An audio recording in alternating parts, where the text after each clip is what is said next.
One day I was at work when a young lady walked in and requested for hormonal profile test at the reception.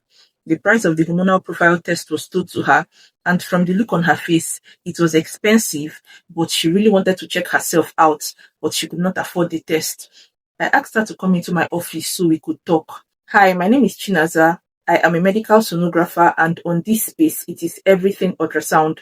And today, I will begin something different called Real Life Series, where I will share real life stories and experiences and what you can do instead. And who knows, it might resonate with someone and they could benefit from the story. So this young lady came into the office. I asked of her age and she told me she was actually quite young. I asked why she wanted the hormonal profile test, whether she was trying to conceive or whether she had any disturbing symptoms. Then she shared her story with me. She told me that she was raped a year ago, which resulted in pregnancy, and she had to do a medical abortion.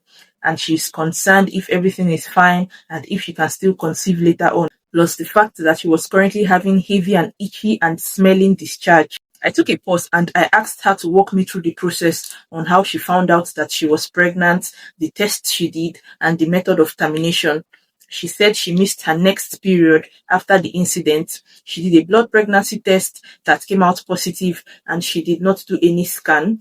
A D&C was done on her, and even after the procedure, no scan was done.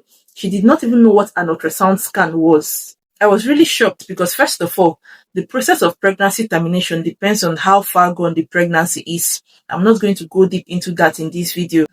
Back to the story, and to put my shock aside, she missed her next period after the incident, which should put the pregnancy around 4 weeks as at the time she found out. So why will any medical professional do a D&C for a pregnancy that is less than 6 weeks? Secondly, no scan was done before or even after the procedure. So how sure was the person that attended to her? How did the person know the accurate gestational age before the procedure? And if they caused her any harm after the procedure? They simply banked on a missed period, a pregnancy test, and the certainty that they did not cause any damage to her womb, which was very wrong. I then asked her who told her to do a hormonal profile, and she said she had it somewhere, that it is a fertility test, and she has not come all this while to check up because there was no money for it. Imagine not having money to run tests, only to finally come in for a test and request for a wrong and expensive test. Hormonal profile cost above 80k, depending on the facility, and she was about to leave if not that I saw her. I told her that based on her concern and her story, the two important tests she needs to do are pelvic scan to check her womb and reproductive organs, and an infection test, preferably a high vaginal swab for a start because of the itchy and smelling discharge.